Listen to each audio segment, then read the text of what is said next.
आप सुन रहे हैं मनीषा आवाज में आर.एस. शर्मा के द्वारा लिखी गई पुस्तक प्रारंभिक भारत का परिचय। पिछले वीडियो में आप अध्याय फर्स्ट को सुने होंगे। इस वीडियो में आप अध्याय 2 से सुनेंगे। अध्याय 2 है प्राचीन भारतीय इतिहास के आधुनिक लेखक उपनिवेशवादियों की विचार और योगदान। यद्यपि शिक्षित भारतीयों ने हस्तलिखित महाकाव्यों, पुराणों और जीवन चरित्रों जैसे ग्रंथों के रूप में अपने पारंपरिक इतिहास को संजोए रखा, तथापि प्राचीन भारत के इतिहास में आधुनिक ढंग से अनुसंधान 18वीं सदी के उत्तरार्ध में आकर आरंभ होता है। ब्रिटेन वालों ने जब यहाँ शासन कायम किया तब उन्हें औपनिवेशिक शासन के हित में इसकी आवश्यकता प्रतीत हुई। जब 1765 में बंगाल और बिहार ईस्ट इंडिया कंपनी के शासन में आया तब शासकों को हिंदुओं के उत्तराधिकार की न्याय व्यवस्था करने में कठिनाई का अनुभव हुआ। अतः 1776 में सबसे अधिक प्रामाणिक मानी जाने वाली मनुस्मृति का अंग्रेजी अनुवाद एक कोड ऑफ जेंटू लॉज के नाम से कराया गया। हिंदुओं की दीवानी न्याय कार्य में पंडित लोग और मुसलमानों की दीवानी न्याय कार्य में मौलवी लोग ब्रिटिश जजों के साथ लगा दिए गए। प्राचीन कानूनों और रीति रिवाजों को समझने के लिए प्रयास आरंभ हुआ, जो व्यापक रूप से 18वीं सदी तक चलता रहा और इसी के परिणाम स्वरूप 1784 में कोलकाता में एशियाटिक सोसाइटी ऑफ बंगाल नामक शोध संस्था की स्थापना हुई। इसकी स्थापना ईस्ट इंडिया कंपनी की सर विलियम जोन्स नामक सिविल सर्वेंट ने की, जिन्होंने 1789 में अभिज्ञान शाकुंतलम नामक नाटक का अंग्रेजी में अनुवाद किया, जबकि भगवत गीता का अंग्रेजी अनुवाद 1785 में विलिंग्सन ने किया। 1804 में मुंबई में एशियाटिक सोसाइटी की स्थापना हुई और 1823 में लंदन में Asiatic society of great Britain स्थापित हुई। विलियम जोन्स ने यह प्रतिपादित किया कि मूलतः यूरोपीय भाषाएं संस्कृत और यूनानी भाषाओं से बहुत ही मिलती है। इस तथ्य की खोज में जर्मनी, फ्रांस, रूस आदि यूरोपीय देशों में भारतीय विद्या का अध्ययन में गहरी रुचि जगाई। 19वीं सदी के पूर्वार्ध में इंग्लैंड तथा कई अन्य यूरोपीय देशों में संस्कृत के आचार्य पद चेयर्स स्थापित हुए। भारतीय विद्या के अध्ययन को सबसे अधिक बढ़ावा दिया जर्मनी की सपूत एफ मैक्स मुलर ने, जिनका अधिकांश जीवन इंग्लैंड में बीता। 1857 के विद्रोह ने ब्रिटिश शासकों की आंखें खोल दी। उन्हें महसूस हो गया कि जिन विदेशी लोगों पर उन्हें शासन करना है, उनकी रीति रिवाजों और सामाजिक व्यवस्था का उन्हें गहन ज्ञान प्राप्त करना होगा। इसी तरह क्रिश्चियन मिशनों के धर्म प्रचारकों ने भी हिंदू धर्म की दुर्बलताओं को जानना आवश्यक समझा ताकि वे धर्म परिवर्तन करा सके और इसके द्वारा ब्रिटिश साम्राज्य को मजबूत बना सके। इन आवश्यकताओं की पूर्ति के लिए मैक्स मुलर के संपादक तत्व में विशाल मात्रा में प्राचीन धर्म ग्रंथों का अनुवाद किया गया। ये अनुवाद sacred book of the east series में कुल मिलाकर 50 खंडों में, जिनमें कई खंडों के अनेक भाग भी हैं, प्रकाशित हुए। यद्यपि इस सीरीज में कुछ चीनी और ईरानी ग्रंथ भी शामिल किए गए, पर वास्तव में प्राचीन भारतीय धर्म ग्रंथ ही प्रमुख है। उपयुक्त अनुवादों की प्रस्तावनाओं में और उनके आधार पर लिखी गई पुस्तकों में पश्चात विद्वानों ने प्राचीन भारत के इतिहास और समाज के स्वरूप के बारे में कई समान निष्कर्ष स्थापित किए हैं। उनका मत है कि प्राचीन भारत के लोगों को इतिहास का विशेषतः काल और तिथि क्रम का बोध नहीं था। उन्होंने यह भी कहा है कि भारत के लोग स्वेच्छाचारी शासन के आदी रहे हैं और वे आध्यात्मिक या पारलौकिक समस्याओं में ही डूबे रहे और अलौकिक समस्याओं की चिंता नहीं करते थे।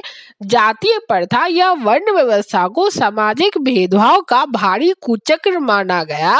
पश्चात विद्वानों ने दृढ़तापूर्वक कहा कि भारतवासियों को न तो राष्ट्रीय भावना का एहसास था, न किसी प्रकार के स्वशासन का अनुभव। ऐसे बहुत सारे निष्कर्ष विंस्टेंट आर्थर स्मिथ की पुस्तक अर्ली हिस्ट्री ऑफ इंडिया में प्रकाशित है। उन्होंने प्राचीन भारत का यह पहला सुव्यवस्थित इतिहास 1904 में तैयार किया। उन्होंने यह पुस्तक उपलब्ध स्रोतों के गहन अध्ययन के आधार पर लिखी और इसमें राजनीतिक इतिहास को प्रधानता दी। यह लगभग 50 वर्षों तक पाठ्य पुस्तक का काम देती रही और आज भी विद्वान लोग इसका उपयोग करते हैं। इतिहास के प्रति स्मिथ की दृष्टि साम्राज्यवादी थी। इंडियन सिविल सर्विस के निष्ठावान सदस्य के रूप में उन्होंने भारत में विदेशियों की भूमिका को उजागर किया। उनकी पुस्तक की 1/3 भाग में केवल सिकंदर का आक्रमण वर्णित है। इसमें भारत को स्वेच्छाचारी शासन वाला देश कहा गया है, जिसे ब्रिटिश शासन की स्थापना से पहले कभी राजनीतिक एकता का अनुभव नहीं हुआ था। उन्होंने लिखा है, वस्तुतः भारतीय इतिहासकारों का सरोकार शासन के एकमात्र स्वरूप तानाशाही से है। सारांश यह है कि ब्रिटिश इतिहासकारों ने भारतीय इतिहास की जो व्याख्या की है, उसका लक्ष्य था भारत के चरित्र और उपलब्धियों को नीचा दिखाना और विदेशी शासन को न्यायोचित ठहराना। इसमें कई निष्कर्ष कुछ मानवीय प्रतीत होते हैं। उदाहरण के लिए, चीनियों की तुलना में भारतवासियों ने तिथि क्रम का कोई प्रबल बोध नहीं दिखाया है। हालांकि आरंभिक अवस्था में कुछ महत्वपूर्ण घटनाओं का काल निर्देश गौतम बुद्ध की मृत्यु से किया हुआ मिलता है, फिर भी इन इतिहासकारों द्वारा प्रतिपादित निष्कर्ष या तो भ्रांत है या अयुक्तिपूर्ण। ऐसे निष्कर्ष तो ब्रिटिश तानाशाही को कायम रखने की अच्छी प्रचार सामग्री का काम दे सकते थे। भारत में एक छत्र या एकाधिकारी शासन की परंपरा थी। ऐसा कहकर उन्होंने अपनी उस शासन पद्धति को न्यायोचित ठहराया जिसमें सभी शक्तियां वायसराय के हाथों में रहती थी। इसी तरह यदि भारत के लोग केवल परलोक की समस्याओं में डूबे रहते थे, तो उनके अलौकिक जीवन की देखभाल ब्रिटिश उपनिवेशाधिकारी लोग नहीं करेंगे तो और कौन करेगा। भारतवासी जिन्हें अतीत में स्वशासन का कभी अनुभव ही नहीं रहा, भला वर्तमान काल में अपना शासन आप कैसे कर पाएंगे। ऐसे सभी निष्कर्षों की भीतरी नीयत यही दिखाना था कि भारतवासी अपना शासन आप करने में असमर्थ थे। राष्ट्रवादियों की दृष्टि और योगदान, ये सारी बातें भारत के विद्वानों के लिए, विशेषकर उनके लिए जो पश्चात शिक्षा पाए हुए थे, भारी चुनौती बनकर आई। वे एक और उपनिवेशवादियों द्वारा इतिहास को तोड़ मरोड़ कर भारत की अतीत की छवि धूमिल किए जाने से चिढ़े हुए थे, तो दूसरी ओर भारत के पतनोन्मुख सामंती समाज और इंग्लैंड के फलते फूलते पूंजीवादी समाज के बीच घोर वैमनस्य देखकर दुखी थे।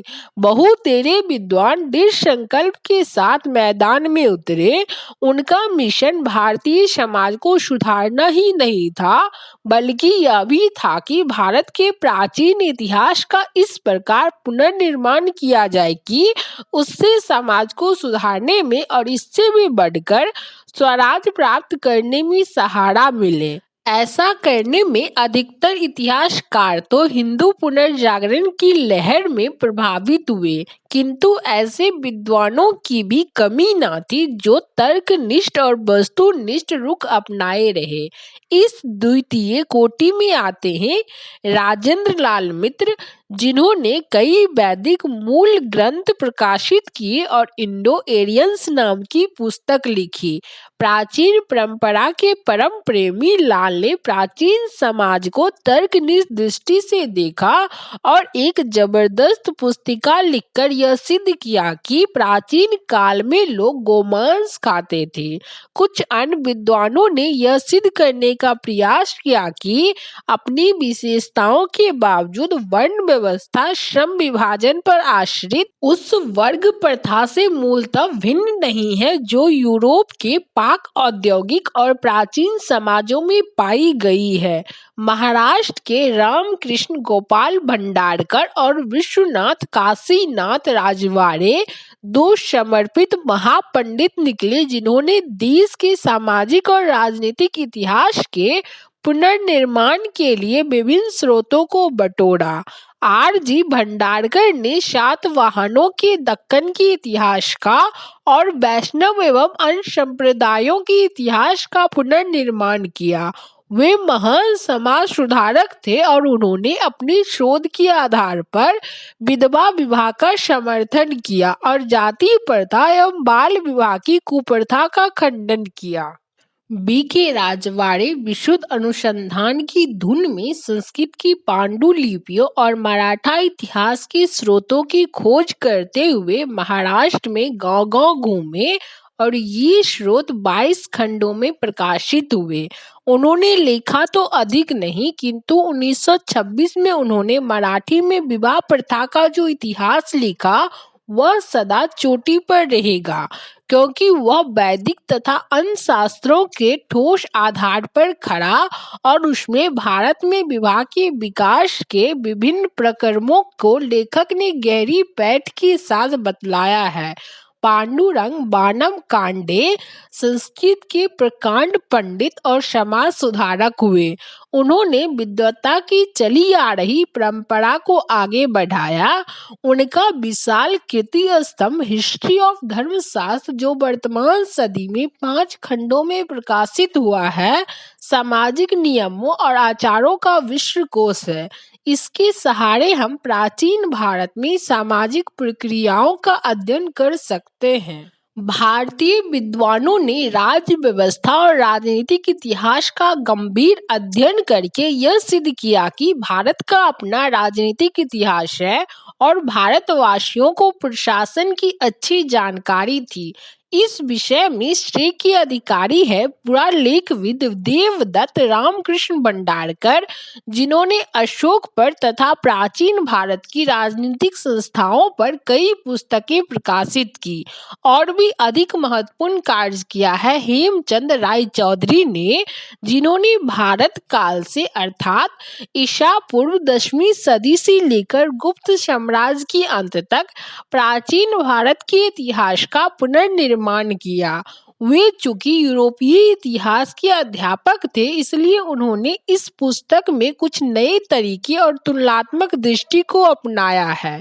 राय चौधरी ने काल विभाजन की समस्या का विवेचन तो नहीं किया, लेकिन उनका प्राचीन भारत का इतिहास ईसा की 6वीं सदी तक आकर समाप्त हुआ है। प्राचीन भारतीय इतिहास के पुनर्निर्माण में B.A. स्मिथ के योगदान को सराहते हुए भी राय चौधरी ने उक्त ब्रिटिश विद्वान की कई बातों में आलोचना की है। उनके लेख त्रुटिहीन विद्वता के घोतक हैं, किंतु जहां वे अशोक की शांति नीति की आलोचना करते हैं, वहां घोर ब्रह्मवाद का आग्रह प्रकट हो जाता है। हिंदू पुनर्जागरणवाद का इससे भी अधिक पुट R.C. मजूमदार के लेखों में मिलता है, जो बहुत लिखने वाले थे और अनेक खंडों में प्रकाशित history and culture of Indian people के महासंपादक थे।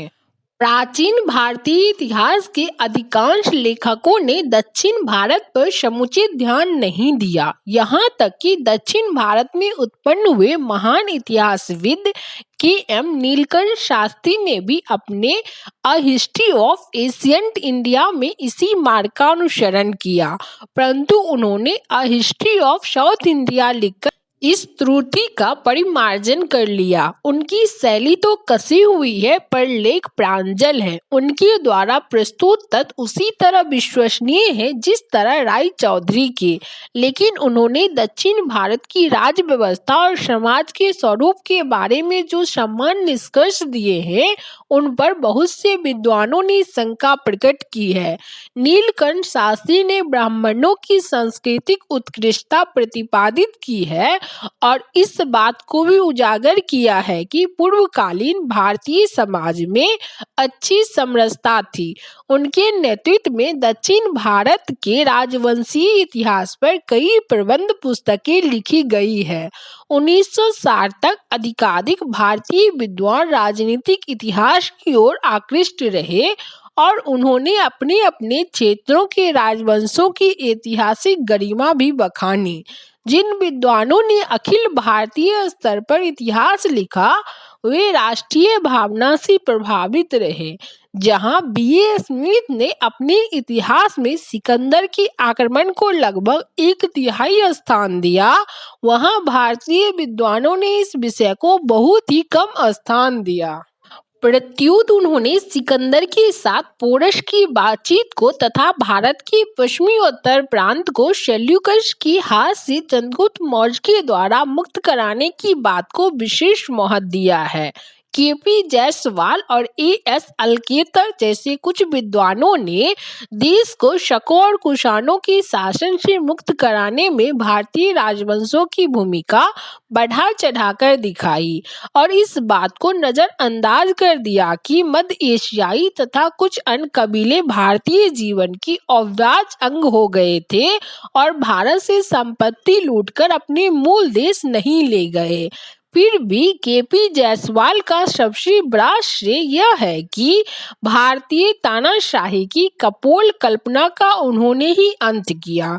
1910 से 12 के बीच ही उन्होंने कई लेख प्रकाशित करके यह सिद्ध किया कि प्राचीन काल में यहाँ गणराज्यों का अस्तित्व था जो अपना शासन आप चलाते थे। उनके मंतव्य 1924 में हिंदू पॉलिटी नामक पुस्तक के रूप में प्रकाशित हुए। यद्यपि जायसवाल पर यह आरोप लगाया जाता है कि उन्होंने प्राचीन संस्थाओं पर आधुनिक राष्ट्रीय भावना की कलई चढ़ा दी है और उन्होंने गणतंत्रीय प्रशासन का जो स्वरूप प्रस्तुत किया है उस पर यूएन घोषाल सहित बहुत से लेखकों ने आपत्ति की है। तथापि गणतांत्रिक प्रयोग की प्रथा के बारे में उनकी मूल धारणा व्यापक रूप से मान ली गई है और उनकी अग्रणी कृति हिंदू पॉलिटी क्लासिकल रचना मानी जाती है। और राजनैतिक इतिहास की ओर मोड़। ब्रिटिश इतिहासकार संस्कृतविद ए.एल. बैशम ने प्रश्न उठाया कि प्राचीन भारत को आधुनिक दृष्टि से देखना कहाँ तक उचित है। उनके पिछले लेखों से यह प्रकट होता है कि कुछ नास्तिक संप्रदायों की भौतिकवादी दर्शन में उनकी गहरी रुचि थी।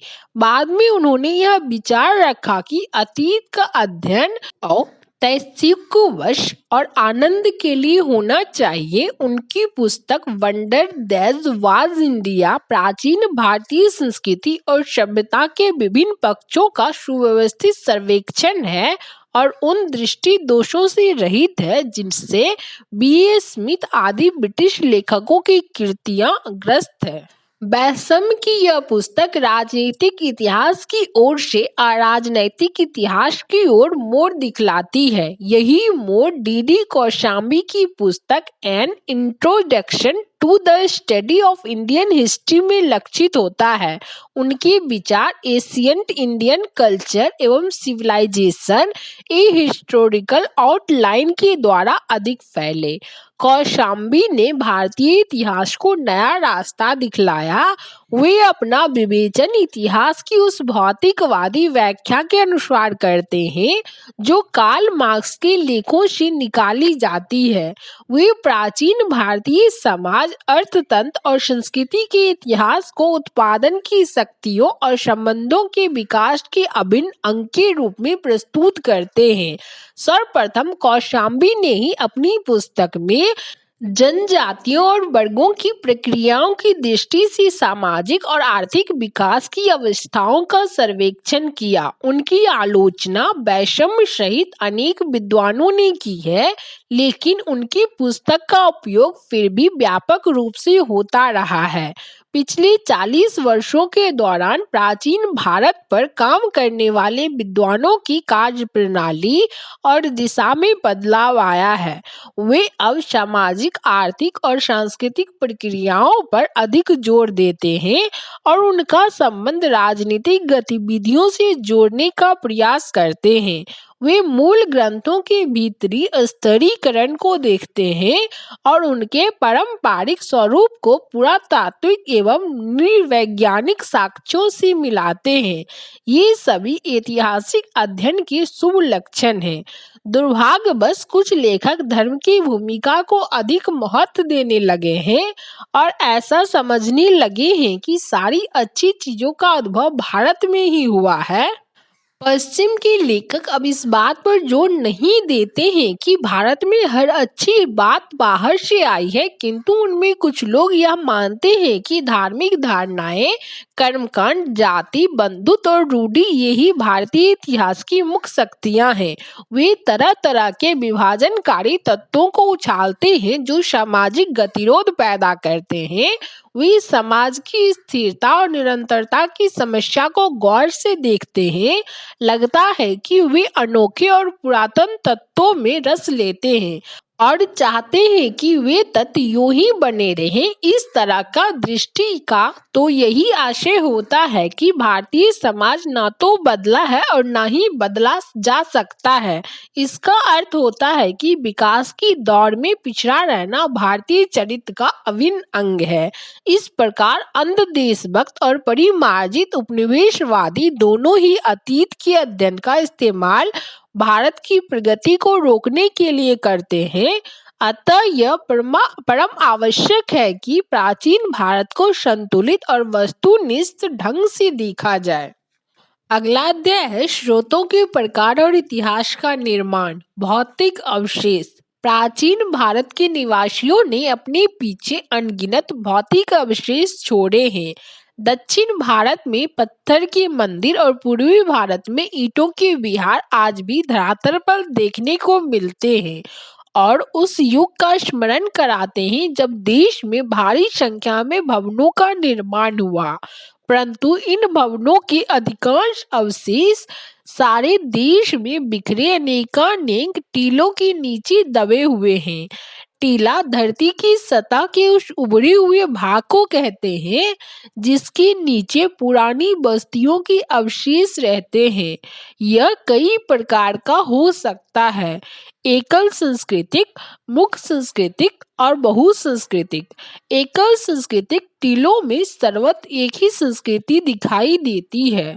कुछ टीले केवल चित्ती धूसर मृदभांड अर्थात पेटेंट ग्रे वेयर संस्कृति के द्योतक हैं, कुछ सातवाहन संस्कृति के और कुछ कुषाण संस्कृति के। मुख्य संस्कृति टीलों में एक संस्कृति की प्रधानता रहती है और अन्य संस्कृतियां जो पूर्व काल की भी हो सकती है और उत्तर काल की भी विशेष महत्व की नहीं होती। बहुसांस्कृतिक टीलों में उत्तरोत्तर अनेक संस्कृतियां पाई जाती है जो कभी कभी एक दूसरे के साथ साथ चलती है। रामायण और महाभारत की भांति खोदे गए टीले का उपयोग हम संस्कृति के भौतिक और अन्य पक्षों के क्रमिक स्तरों को उजागर करने के लिए कर सकते हैं। टीलों की खुदाई दो तरह से की जा सकती है, अनुलंब या क्षैतिज। अनुलंब उत्खनन का अर्थ है सीधी खड़ी लंबवत खुदाई करना जिससे कि विभिन्न संस्कृतियों का कालक्रमिक ताता उद्घटित हो। यह सामान्यतः स्थल के कुछ भाग में ही सीमित रहता है। क्षैतिज उत्खनन का अर्थ है सारे टीले की या उसके बृहद भाग की खुदाई। इस तरह की खुदाई से हम उस स्थल की काल विशेष की संस्कृति का पूर्ण आभास पा सकते हैं। अधिकांश स्थलों की अनुलंब खुदाई होने के कारण उनसे हमें भौतिक संस्कृति का अच्छा खासा कालानुक्रमिक सिलसिला मिल जाता है। क्षैतिज खुदाइयां खर्चीली होने के कारण बहुत कम की गई है। फलस्वरूप उत्खननों से प्राचीन भारतीय इतिहास की अनेक अवस्थाओं के भौतिक जीवन का पूर्ण और समग्र चित्र नहीं मिल पाता। जिन टीलों का उत्खनन हुआ है उनके भी पुरावशेष विभिन्न अनुपातों में ही सुरक्षित है। सूखी जलवायु के कारण पश्चिमी उत्तर प्रदेश, राजस्थान और पश्चिमी उत्तर भारत के पुरावशेष अधिक सुरक्षित बने रहे, परंतु मध्य गंगा के मैदान और डेल्टाई क्षेत्रों की नम और आर्द्र जलवायु में लोहे के औजार भी संरक्षित हो जाते हैं और कच्ची मिट्टी से बने भवनों के अवशेषों को खोजना कठिन होता है।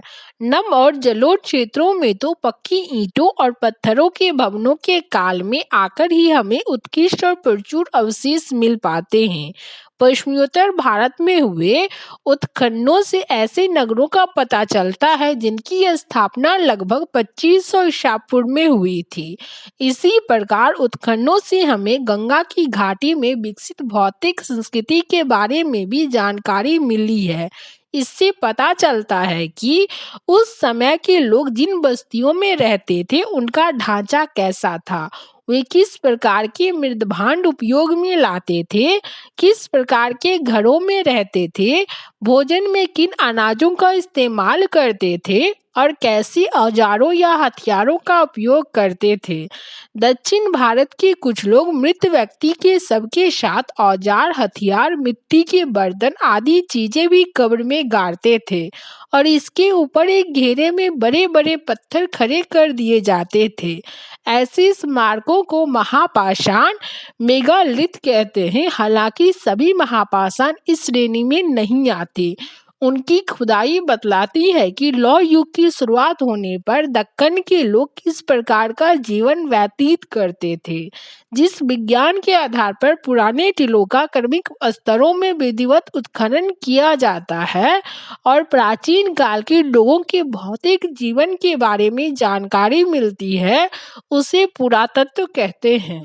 उत्खनन और अन्वेषण के फलस्वरूप प्राप्त भौतिक अवशेषों का विभिन्न प्रकार से वैज्ञानिक परीक्षण किया जाता है।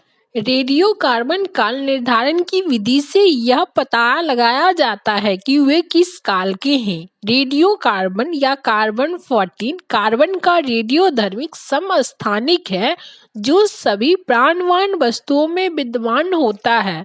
सभी रेडियोधर्मी पदार्थों की तरह इसका निश्चित समान गति से क्षय होता है। जब कोई वस्तु जीवित रहती है तो C14 की क्षय की प्रक्रिया के साथ हवा और भोजन की खुराक से उस वस्तु में कार्बन 14 का समन्वय भी होता रहता है, परंतु जब वस्तु निष्पन्न हो जाती है तब उसमें विद्यमान कार्बन 14 की क्षय की प्रक्रिया समान गति से जारी रहती है, लेकिन यह हवा और भोजन से कार्बन 14 लेना बंद कर देती है। किसी प्राचीन वस्तु में विद्यमान कार्बन 14 में आई कमी को मापकर उसके समय का निर्धारण किया जा सकता है। यह इसलिए संभव है क्योंकि कार्बन 14 का क्षय निश्चित गति से होता है। जैसे पहले बताया जा चुका है, यह ज्ञात है कि कार्बन 14 का आधा जीवन 5568 वर्षों का होता है। रेडियोधर्मी पदार्थ का आधा जीवन वह काल समय होता है जिसमें उस वस्तु की आधी रेडियोधर्मी धारिता लुप्त हो जाती है। इस प्रकार अगर कोई वस्तु 5568 वर्ष पहले निष्प्राण हो गई तो उसकी कार्बन 14 धारिता उस समय की तुलना में आधी रह जाएगी जब वह जीवित थी, और अगर वह 11,136 वर्ष पहले निष्प्राण हुई तो उसके कार्बन 14 की धारिता उस समय की तुलना में चौथाई रह जाएगी जब वह जीवित थी। पौधों के अवशेषों का परीक्षण कर विशेषता पराग के विश्लेषण द्वारा जलवायु और वनस्पति का इतिहास बनता है। इसी आधार पर यह कहा जाता है कि राजस्थान और कश्मीर में कृषि का प्रचलन लगभग 7000 से 6000 ईसा पूर्व में भी था। धातु की शिल्प वस्तुओं की प्रकृति और घटकों का वैज्ञानिक विश्लेषण किया जाता है और उसकी परिणाम से पता चलता है कि वे जगह हैं जहां से ये धातुएं प्राप्त की गई है और इसे धातु विज्ञान के विकास की अवस्थाओं का पता लगाया जाता है। पशुओं की हड्डियों का परीक्षण कर उनकी पहचान की जाती है और उनके पालतू होने तथा तरह तरह के काम में लाने का पता लगाया जाता है। सिक्के, अनेक सिक्के और अभिलेख धरातल पर भी मिले हैं, पर इनमें से अधिकांश जमीन को खोदकर निकाले गए हैं। सिक्कों के अध्ययन को मुद्रा शास्त्र कहते हैं। आजकल की तरह प्राचीन भारत में कागज की मुद्रा का प्रचलन नहीं था, पर धातु धन या धातु मुद्रा चलता था। पुराने सिक्के तांबे, चांदी, सोने और शीशे के बनते थे। पकाई गई मिट्टी के बने सिक्कों के सांचे बड़ी संख्या में मिले हैं। इनमें से अधिकांश सांचे कुषाण काल के अर्थात ईसा की आरंभिक 3 सदियों के हैं। गुप्तोत्तर काल में ये सांचे लगभग लुप्त हो गए। प्राचीन काल में आज जैसी बैंकिंग प्रणाली नहीं थी, इसलिए लोग अपना पैसा मिट्टी और कांसे के बर्तनों में बड़ी हिफाजत से जमा रखते थे ताकि मुसीबत के दिनों में उस बहुमूल्य निधि का उपयोग कर सके। ऐसी अनेक निधियां जिनमें न केवल भारतीय सिक्के हैं बल्कि रोमन साम्राज्य जैसी विदेशी टकसालों में ढाले गए सिक्के भी हैं। देश के अनेक भागों में मिली है ये निधियां अधिकतर कोलकाता, पटना, लखनऊ, दिल्ली, जयपुर, मुंबई और चेन्नई की संग्रहालयों में सुरक्षित है। बहुत से भारतीय सिक्के नेपाल, बांग्लादेश, पाकिस्तान और अफगानिस्तान के संग्रहालयों में भी देखने को मिलते हैं। चूंकि ब्रिटेन ने भारत पर लंबे अरसे तक राज किया, इसलिए ब्रिटिश अधिकारी भी अपनी निजी तथा सार्वजनिक संग्रहालयों में बहुत सारे भारतीय सिक्के ले गए। प्रमुख राजवंशों के सिक्कों की सूचियां तैयार कर प्रकाशित की गई है। कोलकाता के इंडियन म्यूजियम, लंदन के ब्रिटिश म्यूजियम आदि के सिक्कों की ऐसी सूचियां उपलब्ध है, परंतु बहुत सारी सिक्कों की सूचियां बनाना और प्रकाशित करना अब भी बाकी है। हमारे आरंभिक सिक्कों पर तो कुछ ही प्रतीक मिले हैं, पर बाद के सिक्कों पर राजाओं और देवताओं के नाम तथा तिथि का भी उल्लेख है। इन सिक्कों के उपलब्धि स्थान बतलाते हैं कि उन स्थानों में इन सिक्कों का प्रचलन था। इस प्रकार प्राप्त सिक्कों के आधार पर कई राजवंशों के इतिहास का पुनर्निर्माण संभव हुआ है। विशेषतः उन हिंद यौवन शासकों के इतिहास का जो उत्तरी अफगानिस्तान से भारत पहुंचे और उन्होंने ईसा पूर्व 2री और 3री सदियों में यहाँ शासन किया। चूंकि सिक्कों का काम दान दक्षिणा, खरीद बिक्री और वेतन मजदूरी के भुगतान में पड़ता था, इसलिए सिक्कों से आर्थिक इतिहास पर महत्वपूर्ण प्रकाश पड़ता है। राजाओं से अनुमति लेकर व्यापारियों और स्वर्णकारों की श्रेणियों ने भी अपने कुछ सिक्के चलाए थे। इससे शिल्पकारी और व्यापार की उन्नतावस्था सूचित होती है। सिक्कों के सहारे बड़ी मात्रा में लेन देन संभव हुआ और व्यापार को बढ़ावा मिला। सबसे अधिक सिक्के मौर्योत्तर कालों में मिले हैं, जो विशेषतः शीशे, प्लेटिन, तांबे, कांसे, चांदी और सोने के हैं। गुप्त शासकों ने सोने के सिक्के सबसे अधिक जारी किए।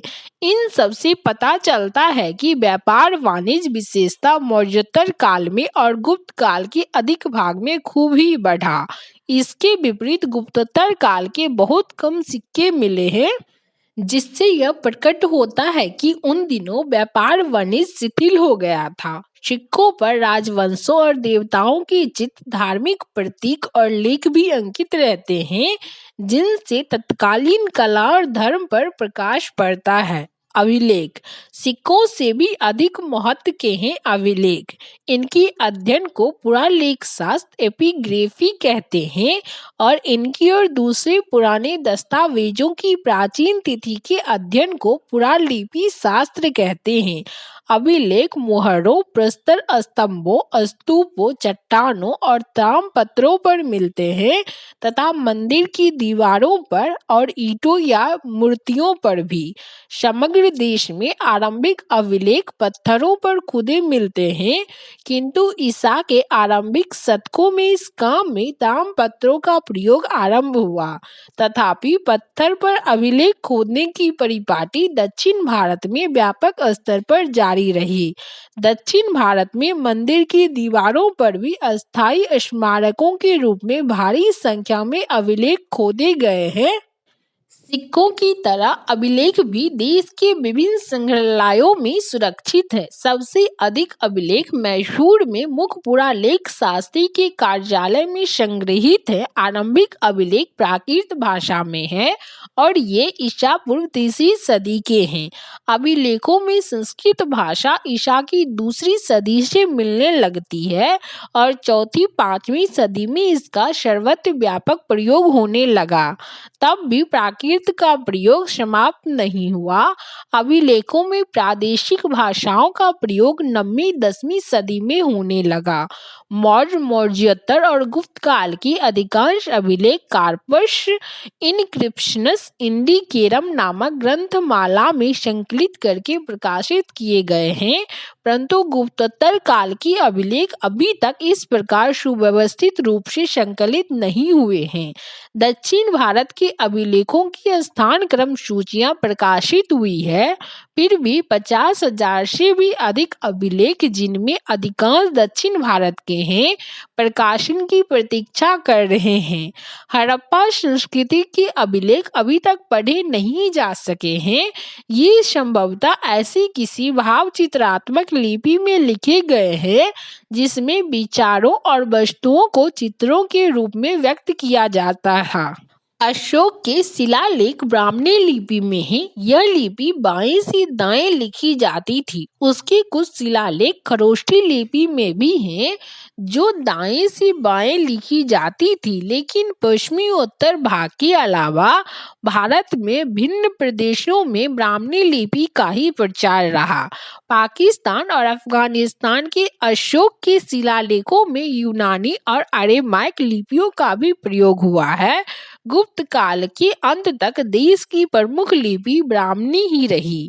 यदि ब्राह्मणी और इसकी विभिन्न शैलियों का भली भांति ज्ञान हो जाए तो कोई भी पुरालेखविद ईसा की 8वीं सदी तक के अधिकांश पुरालेखों को पढ़ सकता है, परंतु इसके बाद इस लिपि की प्रादेशिक शैलियों में भारी अंतर आ गया और इन्हें अलग अलग नाम दे दिए गए। सबसे पुराने अभिलेख हड़प्पा संस्कृति की मुहरों पर मिलते हैं। ये लगभग 2500 ईसा पूर्व के हैं। इनका पढ़ना अब तक संभव नहीं हुआ है। देश की सबसे पुराने अभिलेख जो पढ़े जा चुके हैं वे हैं ईसा पूर्व 3री सदी के अशोक के शिलालेख। 14वीं सदी में फिरोज शाह तुगलक को अशोक के 2 स्तंभ लेख मिले थे, एक मेरठ में और दूसरा हरियाणा के टोपरा नामक स्थान में। उसने इन्हें दिल्ली मंगवाया और अपने राज के पंडितों से पढ़वाने का प्रयास किया, पर कोई भी पंडित पढ़ नहीं पाया। 18वीं सदी के अंतिम चरण में अंग्रेजों ने इन्हें पढ़ने की कोशिश की तो उन्हें भी इसी कठिनाइयों का सामना करना पड़ा। इन अभिलेखों को पढ़ने में सर्वप्रथम 1837 में सफलता मिली जेम्स प्रिंसेप को, जो उस समय बंगाल में ईस्ट इंडिया कंपनी के सेवा में उच्च पद पर थे। अभिलेखों के अनेक प्रकार हैं। कुछ अभिलेखों में अधिकारियों और जनता के लिए जारी किए गए सामाजिक, धार्मिक और प्रशासनिक राज्यादेशों और निर्णयों की सूचनाएं रहती है। अशोक के शिलालेख इसी कोटि के हैं। दूसरी कोटि में भी अनुष्ठानिक अभिलेख आते हैं जिन्हें बौद्ध, जैन, वैष्णव, शैव आदि संप्रदायों के अनुयायियों ने भक्ति भाव से स्थापित स्तंभों, प्रस्तर फलकों, मंदिरों और प्रतिमाओं पर उत्कीर्ण कराया है। तीसरी कोटि में वे प्रस्तुतियां आती है जिनमें राजाओं और विजेताओं के गुणों और कृतियों का बखान तो है, पर उनकी प्रजाओं और कमजोरियों का कोई जिक्र नहीं है। समुद्रगुप्त की प्रयाग प्रशस्ति इस कोटि का उदाहरण है। इन सभी के अलावा बहुत सारे ऐसे दान पत्र मिलते हैं जिनमें न केवल राजाओं और राजपुत्रों द्वारा बल्कि शिल्पियों और व्यापारियों द्वारा भी मुक्तः धर्मार्थ पैसा मवेशी भूमि आदि के दान अभिलिखित हैं। मुक्तः राजाओं और सामंतों द्वारा किए गए भूमि दान की अभिलेख विशेष महत्व के हैं क्योंकि इनमें प्राचीन भारत की भूव्यवस्था और प्रशासन के बारे में उपयोगी सूचनाएं मिलती है। ये अभिलेख अधिकतर ताम्रपत्रों पर उकेरे गए हैं। इनमें भिक्षुओं, ब्राह्मणों, मंदिरों, बिहारों, जागीरदारों और अधिकारियों को दिए गए गांवों, भूमियों और राजस्व के दानों का विवरण है। ये विभिन्न भाषाओं में लिखे गए हैं जैसे प्राकृत, संस्कृत, तमिल, तेलुगु आदि।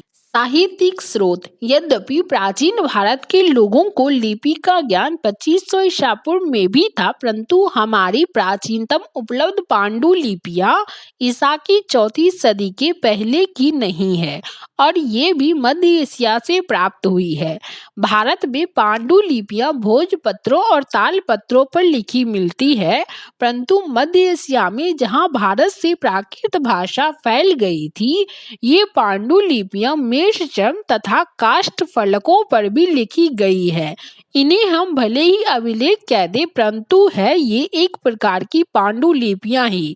उन दिनों मुद्रण कला का आविष्कार नहीं हुआ था, इसलिए ये पांडुलिपियां मूल्यवान समझी जाती थी। वैसे तो समूचे भारत में संस्कृत की पुरानी पांडुलिपियां मिली है, परंतु इनमें से अधिकतर दक्षिण भारत, कश्मीर और नेपाल से प्राप्त हुई है। आजकल अधिकांश अभिलेख संग्रहालयों में और पांडुलिपियां पुस्तकालयों में संचित सुरक्षित है। अधिकांश प्राचीन ग्रंथ धार्मिक विषयों पर है। हिंदुओं के धार्मिक साहित्य में वेद, रामायण, महाभारत, पुराण आदि आते हैं। यह साहित्यिक प्राचीन भारत की सामाजिक एवं सांस्कृतिक स्थिति पर काफी प्रकाश डालता है, किंतु देश और काल के संदर्भ में इसका उपयोग करना बहुत ही कठिन है। ऋग्वेद को 1500 से 1000 ईसा पूर्व के लगभग का मान सकते हैं, लेकिन अथर्ववेद, यजुर्वेद, ब्राह्मणों, आरण्यकों और उपनिषदों को 1000 से 500 ईसा पूर्व के लगभग का माना जाएगा। प्रायः सभी वैदिक ग्रंथों में छेपक मिलता है जो सामान्यतः आदि या अंत में रहता है। योग ग्रंथ के बीच में भी छेपक का पाया जाना कोई असाधारण बात नहीं है। ऋग्वेद में मुख्यतः देवताओं की स्तुतियां हैं, परंतु बाद के वैदिक साहित्य में स्तुतियों के साथ साथ कर्मकांड, जादू टोना और पौराणिक आख्यान भी है। हाँ, उपनिषदों में हमें दार्शनिक चिंतन मिलते हैं। वैदिक मूल ग्रंथ का अर्थ समझ में आए, इसके लिए वेदांगों अर्थात वेद का अंगभूत शास्त्रों का अध्ययन आवश्यक था।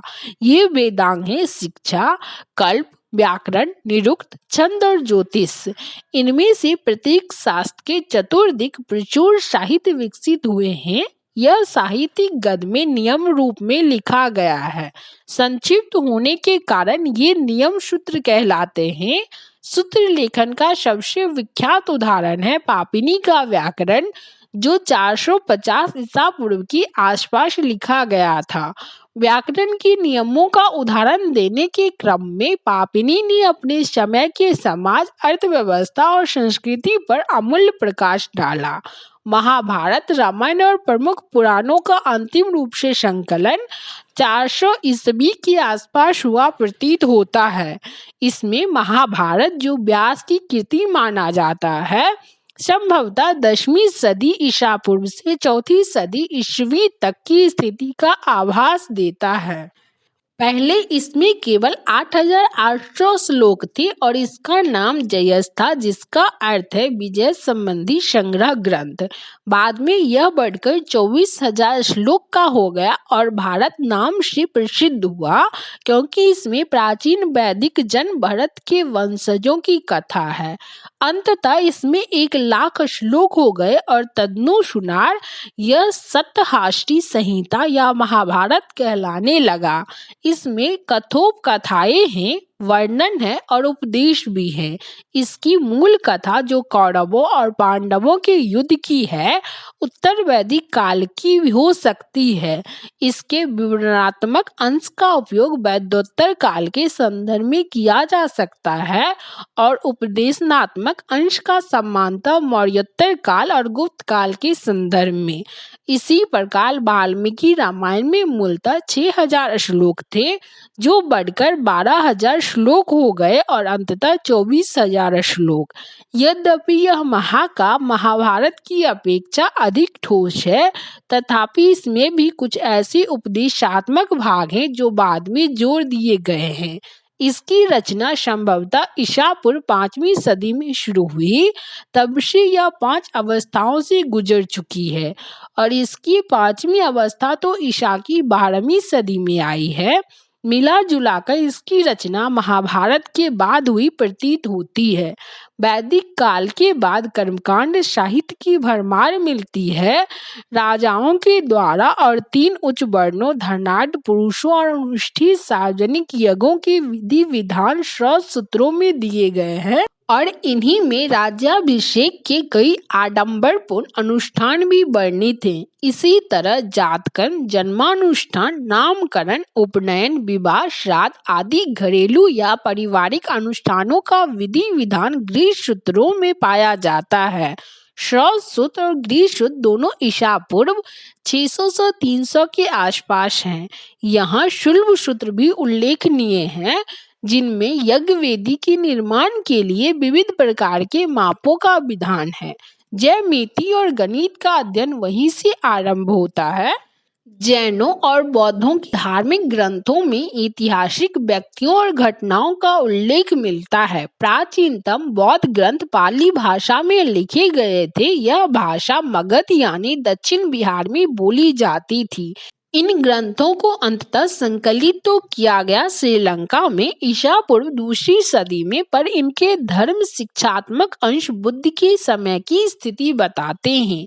इन ग्रंथों में हमें न केवल बुद्ध के जीवन के बारे में, बल्कि उन्हें समय के मगध, उत्तर बिहार और पूर्वी उत्तर प्रदेश के कई शासकों के बारे में भी जानकारी मिलती है। बौद्धों के धर्मिकेतर साहित्य में सबसे महत्वपूर्ण और रोचक है गौतम बुद्ध के पुनर्जन्मों की कथाएं। ऐसा विश्वास था कि गौतम के रूप में जन्म लेने से पहले बुद्ध 550 से भी अधिक पूर्व जन्मों से गुजरे थे और इनमें से कई जन्मों में उन्होंने पशु के जीवन पाए थे। पूर्व जन्मों की वे कथाएं जातक कहलाती है और प्रत्येक कथा एक प्रकार की लोक कथा है। ये जातक ईसा पूर्व 5वीं सदी से 2वीं सदी ईस्वी सन तक की सामाजिक और आर्थिक स्थिति पर बहुमूल्य प्रकाश डालते हैं।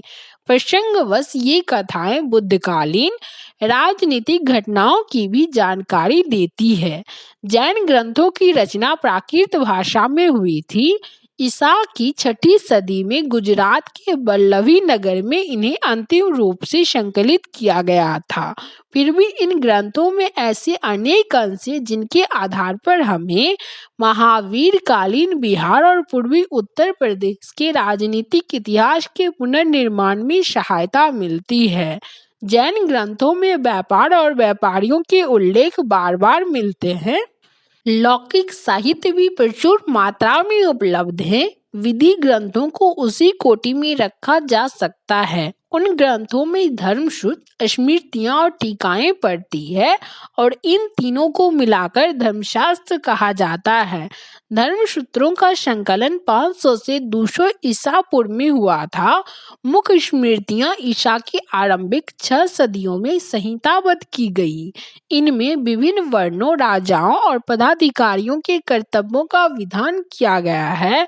इनमें संपत्ति के अर्जन, विक्रय, उत्तराधिकार के नियम सहित विवाह के विधान भी दिए गए हैं तथा चोरी, हमला, हत्या, व्यभिचार आदि के लिए दंड विधान किया गया है।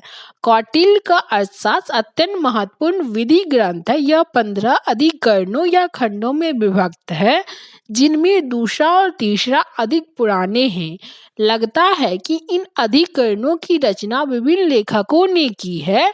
इन ग्रंथों का वर्तमान रूप ईस्वी सन के आरंभ में दिया गया, परंतु इसके प्राचीनतम अंश मौर्यकालीन समाज और अर्थतंत्र की झलक देते हैं। इसमें प्राचीन भारत राजतंत्र और अर्थव्यवस्था के अध्ययन के लिए महत्वपूर्ण सामग्री मिलती है। हमें भाष, शूद्रक, कालिदास और बाणभट्ट की रचनाएं भी प्राप्त हैं। इनका साहित्यिक मूल तो है ही, इनमें लेखकों को अपने अपनी समय की स्थितियां भी प्रतिबिंबित है। कालिदास ने काव्य और नाटक लिखे, जिनमें सबसे प्रसिद्ध है अभिज्ञान शाकुंतलम। इन महान सृजनात्मक कृतियों में गुप्तकालीन उत्तरी और मध्य भारत की सामाजिक एवं सांस्कृतिक जीवन की झलक मिलती है।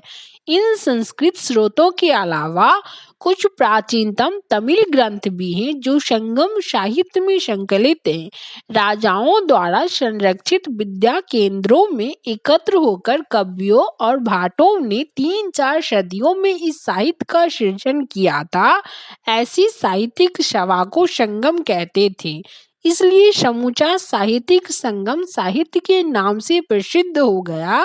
कहा जाता है कि इन कृतियों का संकलन ईसा पूर्व की आरंभिक 4 सदियों में हुआ, हालांकि इनका अंतिम संकलन 6ठी सदी में हुआ जान पड़ता है।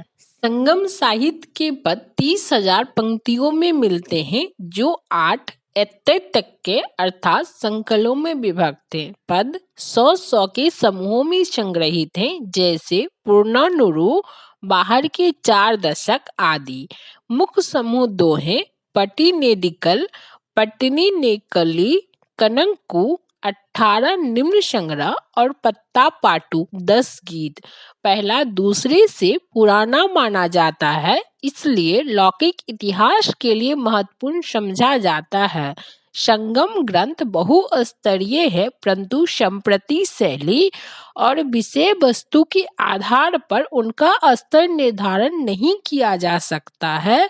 जैसे कि आगे बताया गया है, इनके स्तरों का पता सामाजिक विकास की अवस्थाओं के आधार पर ही लगाया जा सकता है।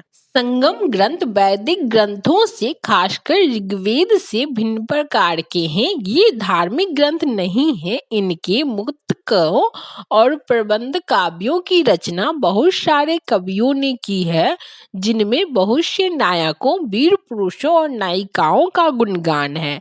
इस प्रकार ये लौकिक कोटि के हैं। ये आदिम कालीन गीत नहीं है, बल्कि इनमें परिष्कृत साहित्य का दर्शन होता है। अनेक काव्यों में योद्धा, सामंत या राजा का नाम का उल्लेख करके उनके वीरतापूर्ण कार्यों का सविस्तार वर्णन किया गया है।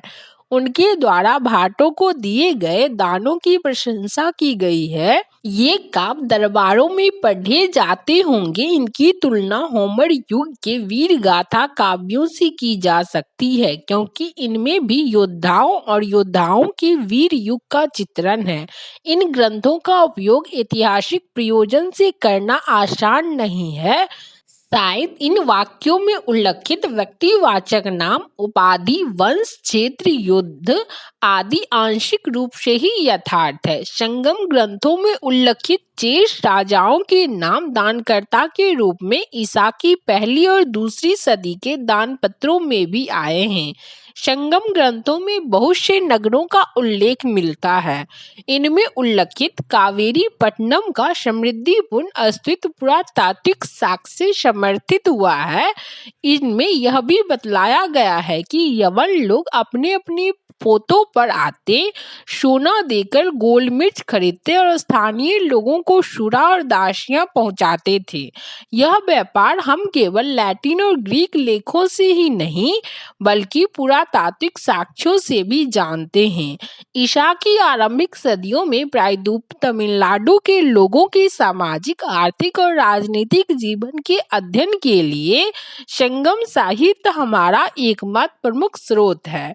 व्यापार और वाणिज्य के बारे में इससे जो जानकारी मिलती है उसकी विदेशी विवरणों और पुरातात्विक प्रमाणों से भी पुष्टि होती है। विदेशी विवरण। विदेशी विवरणों को देसी साहित्य का अनुपूरक बनाया जा सकता है। पर्यटक बनकर या भारतीय धर्म को अपनाकर अनेक यूनानी, रोमन और चीनी यात्री भारत आए और अपनी आंखों देखे भारत के विवरण लिख छोड़े।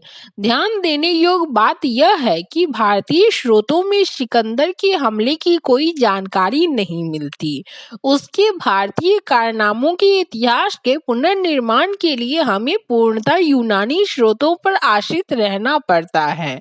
यूनानी लेखकों ने 326 ईसा पूर्व में भारत पर हमला करने वाले सिकंदर महान के समकालीन के रूप में सेंड्रोकोटस के नाम का उल्लेख किया है। यह सिद्ध किया गया है कि यूनानी विवरणों का यह सेंड्रोकोटस और चंद्रगुप्त मौर्य, जिनकी राज्यारोहण की तिथि 322 ईसा पूर्व निर्धारित की गई है, एक ही व्यक्ति थे। यह पहचान प्राचीन भारत के तिथि क्रम के लिए सुदृढ़ आधारशिला बन गई। चंद्रगुप्त मौर्य के दरबार में दूत बनकर आए मेगास्थनीज की इंडिका उन उद्धरणों के रूप में ही सुरक्षित है जो अनेक प्रख्यात लेखकों की रचनाओं में आए हैं। इन उद्धरणों को एक साथ मिलाकर पढ़ने पर न केवल मौर्य शासन व्यवस्था के बारे में ही बल्कि मौर्यकालीन सामाजिक वर्गों और आर्थिक क्रियाकलापों के बारे में भी मूल्यवान जानकारी मिलती है। इंडिका अतिरंजित बातों से मुक्त नहीं है, पर ऐसी बातें तो अन्य प्राचीन विवरणों में भी पाई जाती है। ईसा की पहली और दूसरी सदियों के यूनानी और रोमन विवरणों में भारतीय बंदरगाहों के उल्लेख मिलते हैं और भारत तथा रोमन साम्राज्य के बीच होने वाले व्यापार की वस्तुओं की भी चर्चा मिलती है। यूनानी भाषा में लिखी गई पेरिप्लस ऑफ द इरिथियन सी और टॉलमी की जियोग्राफी नामक पुस्तकों में भी प्राचीन भूगोल और वाणिज्य के अध्ययन के लिए प्रचुर महत्वपूर्ण सामग्री मिलती है। इनमें पहली पुस्तक 80 और 115 ईस्वी के बीच किसी समय किसी अज्ञात लेखक ने लिखी, जिसने लाल सागर, फारस की खाड़ी और हिंद महासागर में होने वाले रोमन व्यापार का वृत्तांत दिया है। दूसरी पुस्तक 150 ईस्वी के आसपास की मानी जाती है। प्लिनी की नेचुरल हिस्टोरिका ईसा की पहली सदी की है। यह लैटिन भाषा में है और हमें भारत और इटली के बीच होने वाले व्यापार की जानकारी देती है। चीनी पर्यटकों में प्रमुख है फाहियान और वेनसांग। दोनों बौद्ध थे और बौद्ध तीर्थों का दर्शन करने और बौद्ध धर्म का अध्ययन करने भारत आए थे। फाहियान ईसा की 5वीं सदी के प्रारंभ में आया था और वेनसांग 7वीं सदी की दूसरी चतुर्थार्ध में। फाहियान ने गुप्तकालीन भारत की सामाजिक, धार्मिक और आर्थिक स्थिति पर प्रकाश डाला है, तो वेनसांग ने इसी प्रकार की जानकारी हर्षकालीन भारत के बारे में दी है। ऐतिहासिक दृष्टि। प्राचीन भारतीयों पर आरोप लगाया गया है कि उनमें ऐतिहासिक दृष्टि का अभाव था। यह तो स्पष्ट है कि उन्होंने वैसा इतिहास नहीं लिखा जैसा आजकल लिखा जाता है और न वैसा ही लिखा जैसे यूनानियों ने लिखा है। फिर भी हमें पुराणों में एक प्रकार का इतिहास अवश्य मिलता है। पुराणों की संख्या 18 है। 18 पारंपरिक पद हैं। विषय वस्तु की दृष्टि से पुराण विश्वकोश जैसे हैं, पर इनमें गुप्तकाल के आरंभ तक का राजवंशी इतिहास आया है। इनमें घटना के स्थलों का उल्लेख है और कभी-कभी घटना के कारणों और परिणामों का विवेचन भी किया गया है, परंतु यथार्थ में ये घटनाएं विवरण लिखे जाने के काफी पहले हो चुकी थी। इन पुराणों के लेखक परिवर्तन की धारणा से अनभिज्ञ थे, जो इतिहास का सारतत्व होती है। पुराणों में 4 युग बताए गए हैं: कृत, त्रेता, द्वापर और कली। इनमें हर युग अपने पिछले युग से घटिया बताया गया है और कहा गया है कि एक युग के बाद जब दूसरा युग आरंभ होता है तब नैतिक मूल्यों और सामाजिक मापदंडों का अतः पतन होता है। काल और स्थान जो इतिहास के महत्वपूर्ण तथ्य हैं, उनका महत्व इनमें बताया गया है। महाभारत की शांति पर्व में कहा गया है कि देश और काल के बदलने से अधर्म धर्म हो जाता है और धर्म अधर्म हो जाता है।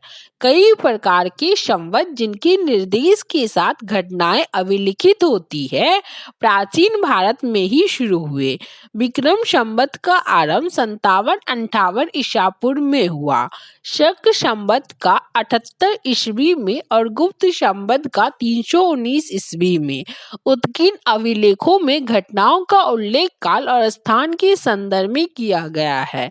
तीसरी सदी ईसा पूर्व के दौरान अशोक के शिलालेखों में काफी ऐतिहासिक दृष्टि लक्षित होती है। अशोक ने 37 वर्ष शासन किया। उसके शिलालेखों में उसके शासनकाल के 8वें से लेकर 27वें वर्ष तक की घटनाएं वर्णित है। अभी तक उसके जो शिलालेख मिले हैं, उनसे उसके शासनकाल के केवल 9 वर्षों की घटनाओं का पता चलता है। भविष्य में और अभिलेखों के मिलने पर उसके शासनकाल के शेष वर्षों की घटनाओं का भी पता चल सकता है। इसी तरह ईसा की पहली सदी में कलिंग के खारवाल ने हाथी गुम्फा अभिलेख में अपने जीवन की बहुत सी घटनाओं का जिक्र वर्षवार किया है। भारत के लोगों ने जीवन चरित्रात्मक रचनाओं में ऐतिहासिक दृष्टि का अच्छा परिचय दिया है। इसका सुंदर उदाहरण है हर्षचलित, जिसकी रचना बाणभट्ट ने ईसा की 7वीं सदी में की। यह लगभग जीवन चरित के ढंग का गद्य काव्य है और अलंकारों से इतना जटिल है कि परवर्ती नकलचियों को निराश होना पड़ा। इसमें हर्षवर्धन के आरंभिक जीवन का वृत्तांत है। अकतिथियों की भरमार होते हुए भी यह हर्ष के दरबार की चहल पहल और अपने युग के सामाजिक और धार्मिक जीवन का विलक्षण आभास देता है। बाद में कई और भी चरित्र लिखे गए। संध्याकर नंदी के रामचरित्र में बताया गया है कि कैरवत जाति के किसानों और पाल वंश के राजा रामपाल के बीच किस तरह लड़ाई हुई और किस तरह रामपाल विजयी हुए। बिलहन के विक्रमांक देव चरित्र में कल्याण के चालुक्य राजा विक्रमादित्य पंचम के पराक्रमों का वृत्तांत है। 12वीं-13वीं सदी में गुजरात में तो कई सेठों के भी चरित्र लिखे गए। इस तरह की ऐतिहासिक रचनाएं दक्षिण भारत में भी हुई होगी, लेकिन अभी तक ऐसा एक ही वृत्तांत प्रकाश में आया है। इसका नाम है मुश्रिक वंश, जिसकी रचना अतुल ने 11वीं शताब्दी में की। इसमें मुश्रिक राजवंश का वृत्तांत है, जिसका शासन उत्तरी केरल में था। परंतु आरंभिक ऐतिहासिक लेखन का सबसे अच्छा उदाहरण है राजतरंगिणी, जिसकी रचना कल्हण ने 12वीं शताब्दी में की। यह कश्मीर के राजाओं के चरित्रों का संग्रह है। दरअसल यह पहली कृति है जिसमें आज के अर्थ में इतिहास के बहुत कुछ लक्षण विद्यमान हैं। इतिहास का निर्माण। अब तक प्रागैतिहासिक और ऐतिहासिक दोनों तरह के बहुत सारे पुरास्थलों की खुदाई और छानबीन की जा चुकी है, परंतु प्राचीन भारतीय इतिहास की मुख्य धारा में उसके परिणामों को स्थान नहीं मिल पाया है। भारत में सामाजिक विकास किन किन अवस्थाओं से गुजरा है, इसका बोध तब तक नहीं हो सकता जब तक प्रागैतिहासिक पुरातत्वों के परिणामों की ओर ध्यान नहीं दिया जाएगा।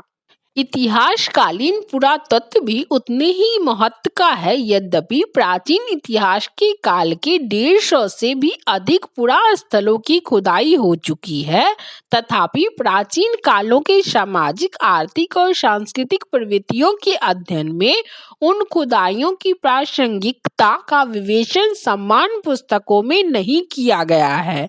यह काम परम आवश्यक है। प्राचीन भारत के नगरीय इतिहास के संदर्भ में तो यह और भी जरूरी है। अब तक अधिकांशतः बौद्ध और कुछ एक ब्राह्मणिक स्थलों के महत्व को रेखांकित किए गए हैं, किंतु यह आवश्यक है कि धार्मिक इतिहास के अध्ययन में आर्थिक और सामाजिक पक्षों पर ध्यान दिया जाए। प्राचीन इतिहास अभी तक मुख्यतः देशी या विदेशी साहित्यिक स्रोतों के आधार पर ही रचा गया। सिक्कों और अभिलेखों की कुछ भूमिका अवश्य रही है, किंतु अधिक महत्व ग्रंथों को ही दिया गया है। अब नए नए तरीकों की ओर ध्यान देना है। हमें एक ओर वैदिक युग और दूसरी ओर चित्ती दूषण मृदभान तथा अन्य पुरातात्विक सामग्रियों के बीच पारस्परिक संबंध स्थापित करना है।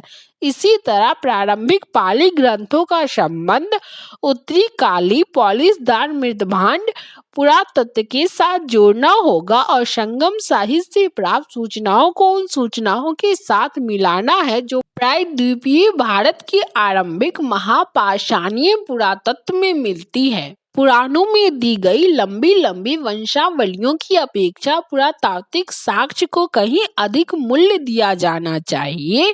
पौराणिक अनुश्रुति के अनुसार अयोध्या के राम का काल 2000 ईसा पूर्व के आसपास भले ही मान ले, पर अयोध्या में की गई खुदाई और व्यापक छानबीन से तो यही सिद्ध होता है कि उस काल के आसपास वहां कोई बस्ती थी ही नहीं। इसी तरह महाभारत में कृष्ण की भूमिका भले ही महत्वपूर्ण हो, पर मथुरा में पाए गए 200 ईसा पूर्व से 300 ईस्वी तक के बीच के अभिलेखों और मूर्ति कला कृतियों से उनके अस्तित्व की पुष्टि नहीं होती है। इसी तरह की कठिनाइयों के कारण महाभारत और रामायण के आधार पर कल्पित महाकाव्य युग की धारणा त्यागनी होगी। हालांकि अतीत में प्राचीन भारत पर लिखी गई लगभग सभी सर्वेक्षण पुस्तकों में इसी एक अध्याय बनाया गया है। अवश्य रामायण और महाभारत दोनों में सामाजिक विकास के विभिन्न चरण ढूंढे जा सकते हैं। इसका कारण यह है कि ये महाकाव्य सामाजिक विकास की किसी एक अवस्था के द्योतक नहीं है। इनमें अनेक बार परिवर्तन हुए हैं, जैसा कि इस अध्याय में पहले बताया जा चुका है। कई अभिलेखों की अपेक्षा अब तक यह कहकर की जाती रही है कि उनका ऐतिहासिक मूल्य नाममात्र है। ऐतिहासिक मूल्य का अर्थ यह मान लिया गया है कि ऐसी कोई जानकारी जो राजनीतिक इतिहास के पुनर्निर्माण के लिए अपेक्षित हो। पौराणिक अनुश्रुतियों की अपेक्षा अभिलेख निश्चय ही अधिक विश्वसनीय हैं। जैसे अनुश्रुति का सहारा सातवाहनों के आरंभ को पीछे धकेलने में लिया जाता है, जबकि अभिलेखीय आधार पर उनका आरंभ काल ईसा पूर्व पहली सदी है। अभिलेखों में किसी राजा का शासनकाल, उसकी विजय और उसका राज विस्तार ये बातें मिल सकती है, पर साथ ही राजतंत्र, समाज, अर्थतंत्र और धर्म के विकास की प्रवृत्तियां भी तो दिखाई दे सकती है। इसलिए प्रस्तुत पुस्तक में अभिलेखों का सहारा केवल राजनीतिक या धार्मिक इतिहास के प्रसंग में ही नहीं लिया गया है।